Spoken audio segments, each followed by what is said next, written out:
श्री गुरुदेव दत्त।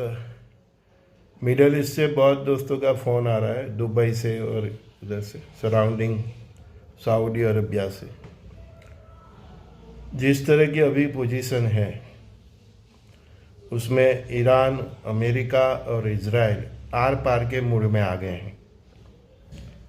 मैंने बोला ही है कि संस्कृति, सभ्यता, संस्कार की लड़ाई अभी धर्म युद्ध में कन्वर्ट हो गई है। या तो तू नहीं या तो मैं नहीं, बस ये स्टेज पर ये जंग आ गई है।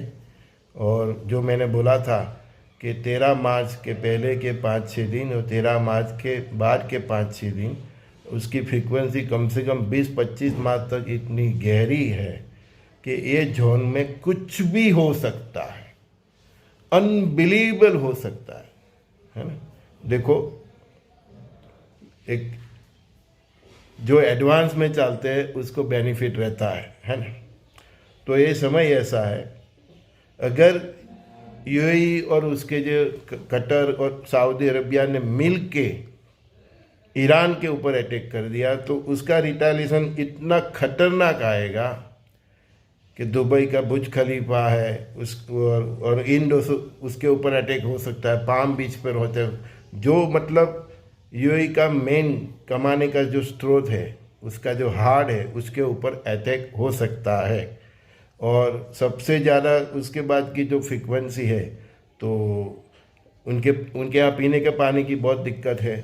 तो समंदर का पानी जो उसको प्रोसेस करके फिर ये लोग पानी पीते हैं, तो वो जितने भी प्लांट है समंदर के आसपास, तो चाहे वो दुबई के हो, सऊदी अरेबिया के हो, कतर के हो, तो वो प्लान पे अटैक हो सकता है। तो हाल में जितने भी दुबई में या कतर में या सऊदी अरेबिया में जो भी रह रहे हैं, तो पहले तो पानी का स्टोर कीजिए। तो बिस्लरी का वो सब बॉटल आती है, तो आपकी महीने 1.5 महीने का पानी का मतलब 2-4 कार्टून, 5-6 कार्टून, फिर वो हर महीने वो बोतल भी आती है, तो उसका स्टोरेज ज़्यादा रखें, क्योंकि पानी की पीने की दिक्कत आ सकती है। और मैंने बोला कि यूएई, कतर और सऊदी अरेबिया अगर वो अटैक करते हैं, अभी तो केवल प्रोटेक्शन करते हैं। ईरान की जो मिसाइल आती है, ड्रोन आते हैं, वो केवल गिराते हैं, लेकिन सामने हमला करता है तो ये जॉन। और ये समय भी ऐसा है, 13 मार्च पहले के 5-6 दिन, बाद के 5-6 दिन, 20 मार्च से 25 मार्च तक की फ्रीक्वेंसी ऐसी है। और इन लोगों का भी जो मूड है, या तो मैं न रहूं या तो तू न रहे, बराबर। अमेरिका भी यही मूड में आ गया, इजराइल भी यही मूड में आ गया।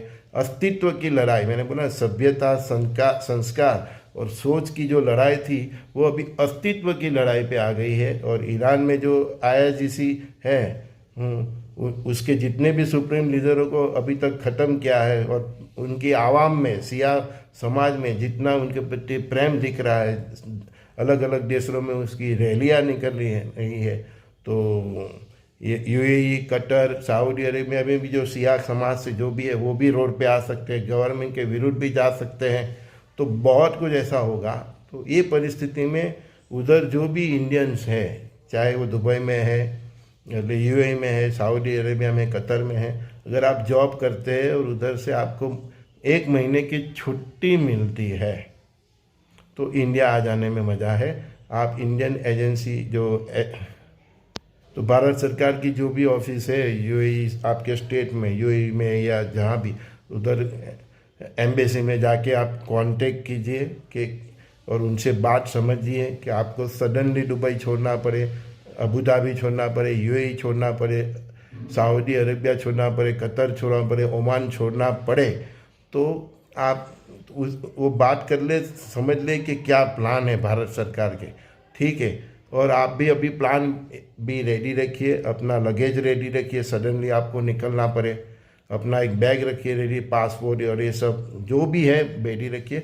और अगर आपकी ऑफिस में से महीने की छुट्टी मिलती है, तो मेरी तो यही एडवाइस है, ये जंग का जो होना हो, ठीक है, चाहे इनका कॉम्प्रोमाइज़ हो, बंद हो जाए, कुछ भी हो, ये 1 महीना जान हथेली पे लेके चलने का टाइम नहीं है।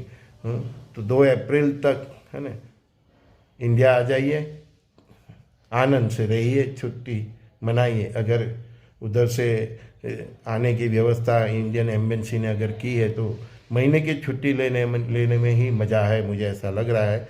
क्योंकि ये जो काल चक्र है, वो बहुत ही डेंजर है, कुछ भी हो सकता है।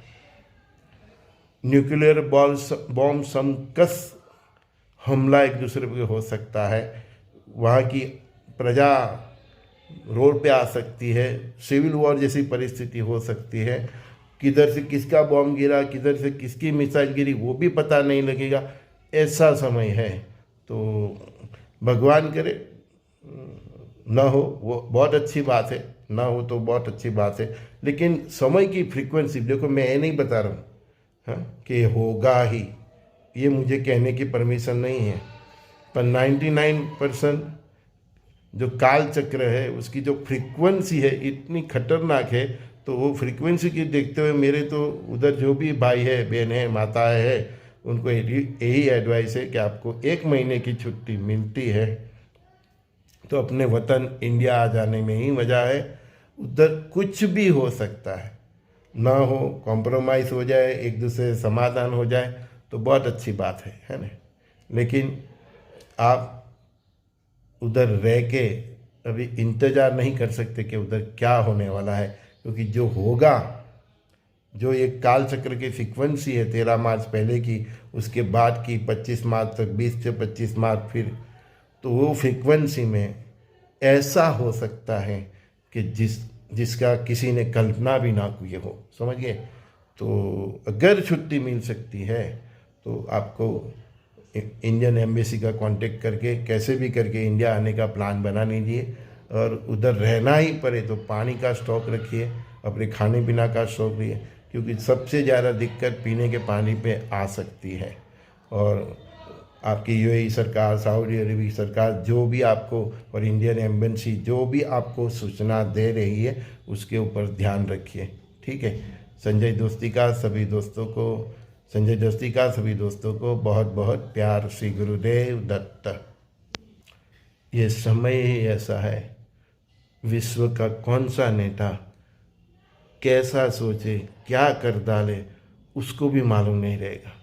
मैंने बोला ही है कि सबकी ऐसे भी बुद्धि हैक हो गई है तो पागलपन सवार हो जाएगा, तो क्या कर सकते हैं उसकी कल्पना आप भी नहीं कर सकते, ऐसा कालखंड अभी है। तो सो बी केयरफुल। अगर छुट्टी मिलती है तो अपने वतन 1 महीना घूमने के लिए आ जाए, अदरवाइज़ आप उधर रह रहे हैं तो उधर की परिस्थिति देख के आप निर्णय कीजिए, ठीक है ना। पर जो ग्रामान जो बता रहे हैं इसके हिसाब से मुझे बताना ठीक लगा, नहीं तो इन फ्यूचर में मेरे ही मिडिल ईस्ट के दोस्त बोलेंगे मेरे को कि सर आपने हमको आगाह भी नहीं किया, ठीक है। अदरवाइज़ आप उधर की परिस्थिति के हिसाब से डिसीजन लीजिए।